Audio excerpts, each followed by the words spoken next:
بسم اللہ الرحمن الرحیم۔ السلام علیکم ڈیئر فرینڈز، ہمارے چینل اردو سٹوری سینٹر پر خوش آمدید۔ چینل کو سبسکرائب کریں اور نیو ویڈیوز کے نوٹیفیکیشن کے لیے بیل آئیکن کو بھی ضرور دبائیں۔ پیش خدمت ہے پراسرار ناول سونا گھاٹ کا پجاری۔ اگر میں چاہتا تو ایک ہی اشارے میں بھائی صاحب کو ٹھکانے لگا سکتا تھا، مگر میں چاہتا تھا کہ اس طرح اپنا انتقام پورا کروں کہ پوری محفل دیکھے اور بھائی صاحب بھی تمام زندگی یاد رکھیں۔ چنانچہ میں خاموش بیٹھا، کسی مناسب موقع کا منتظر تھا۔ ایک کے بعد دوسری پھر تیسری طوائف کا نمبر آتا رہا، شراب کا دور چلتا رہا، محفل رنگ پر آتی رہی۔ ایک خواجہ سرا نے مجھے بھی شراب کی پیشکش کی، جسے میں نے اشارے سے رد کر دیا۔ مجھے ان ہنگاموں سے متعلق کوئی سروکار نہیں تھا۔ میں اندر ہی اندر گزرے ہوئے واقعات کے بارے میں سوچ رہا تھا کہ اچانک ایک سریلی آواز نے مجھے چونکا دیا۔ میں نے پلٹ کر دیکھا تو ایک خوبصورت لڑکی میرے قریب بیٹھی نہ جانے کتنی دیر سے مجھے تکے جا رہی تھی۔ کچھ دیر پیشتر میں نے اسے دوسرے لوگوں کے ساتھ دیکھا تھا۔ وہ میرے قریب کب اور کیوں کر آئی تھی اس کا مجھے علم نہیں تھا، لیکن جب اس نے مجھے مخاطب کیا تو مجھے مجبوراً اپنی توجہ اس کی جانب مبذول کرنی پڑی۔ وہ حقیقتاً بڑی حسین تھی۔ جن سرشار نگاہوں سے وہ مجھے دیکھ رہی تھی ان کا مفہوم میں بھی بخوبی سمجھ چکا تھا، لیکن میں جان بوجھ کر انجان بنا رہا اور بڑی معصومیت سے بولا، خاتون، کیا آپ نے مجھے مخاطب کیا تھا؟ جی، وہ اپنے ہونٹوں پر تبسم بکھیر کر بولی۔ میں بڑی دیر سے آپ کو مخاطب کرنا چاہتی تھی، لیکن اس بات کا خوف بھی لاحق تھا کہ کہیں میری یہ جسارت حضور والا پر گھرانہ گزرے۔ آپ جاگیردار صاحب کے کوئی نئے مہمان معلوم ہوتے ہیں۔ میں بڑی دیر سے آپ کو تنہا اور چپ چاپ سا دیکھ رہی ہوں۔ جی ہاں، میں آج آپ کی محفل میں پہلی بار آیا ہوں، میں نے کہا۔ معاف کیجئے، میں پوچھ سکتی ہوں کیا حیدرآباد میں مستقل قیام نہیں ہے آپ کا؟ نہیں، کاروبار کے سلسلے میں چند دنوں کے لیے آیا ہوں۔ خوب، مگر جب آپ یہاں تشریف لائے ہیں تو اس محفل رقص و سرور میں شامل ہو جائیں۔ جاگیردار صاحب کی محفلیں سارے حیدرآباد میں مشہور ہیں۔ یہاں سب سے بڑی بات تو یہی ہے کہ اس محفل میں ہر شخص آزاد ہے، اس لیے ہر شخص پوری طرح لطف لینے میں کوئی جھجک محسوس نہیں کرتا۔ لڑکی نے ہوش ربا نگاہوں سے مجھے تکتے ہوئے جواب دیا، کیا میں آپ کو کچھ پیش کروں؟ کیا آپ بقول جاگیردار صاحب آب حیات سے شوق فرماتے ہیں؟ وہ اٹھلاتے ہوئے بولی۔ فی الحال تو کوئی ارادہ نہیں ہے۔ میں نے اس کی طرف ایک بار التفات سے دیکھا اور کہا، مگر آئندہ کے لیے کچھ نہیں کہا جا سکتا، شاید کچھ کرنا پڑ جائے۔ لڑکی میرے جواب پر شرما گئی۔ اس کی یہ ادا مجھے بری نہیں لگی۔ وہ لڑکی التفات کی جانب مائل تھی۔ میں اس کی شیریں گفتگو لہجے کے گداز اور آنکھوں کی چمک سے متاثر ہو رہا تھا۔ میرا جی اس سے گفتگو کرنے کو چاہا۔ اس کے دعوت دینے والے انداز میں کچھ ایسی ہی پیشکش تھی، لیکن پھر مجھے خیال آیا کہ میں تو پاربتی جیسی دیوی کا محبوب ہوں۔ پاربتی نے مجھ سے وعدہ لیا ہے، پاربتی جو حسن و جمال کی دیوی ہے۔ میں نے پاربتی کا نام اپنے دل میں لیا اور اس لڑکی کا خیال دل سے نکال دیا۔ البتہ مجھے اسے کچھ دیر کے لیے اعتماد میں لینا ضروری تھا۔ میں اس کے قریب آیا، اس کے التفات کا جواب التفات سے دیا اور اس پر نوازشوں کا تاثر قائم کیا۔ میں اس سے بھائی صاحب اور محفل میں موجود دوسرے افراد کے بارے میں معلومات حاصل کرنے کا خواہش مند تھا۔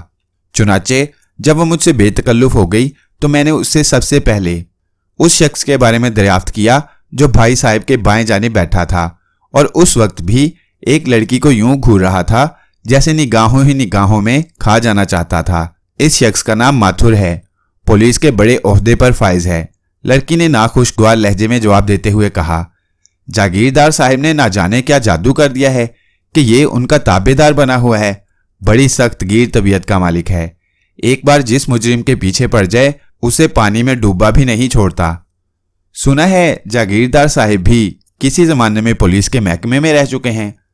میں نے بھی یہی سنا ہے، لیکن ماتھر اور جاگیردار صاحب کی دوستی کا راز تو کچھ اور ہی ہے۔ لڑکی نے معنی خیز انداز میں کہا، وہ کیا؟ میں نے بڑی سادگی سے پوچھا۔ بیگ صاحب کی طبیعت کچھ اور ہے، آپ کو تو معلوم ہی ہے، آئے دن یہاں محفلیں جمتی رہتی ہیں۔ لڑکی دبی زبان میں بولی، ماتھر صاحب حسین لڑکیوں کے معاملے میں بڑے ندیدے واقع ہوئے ہیں اور بیگ صاحب کے ہاں ہندوستان کی حسین لڑکیوں کا ہجوم ہمیشہ موجود رہتا ہے۔ اسی لیے ماتھر صاحب بیگ صاحب کے زر خرید غلام بنے ہوئے ہیں۔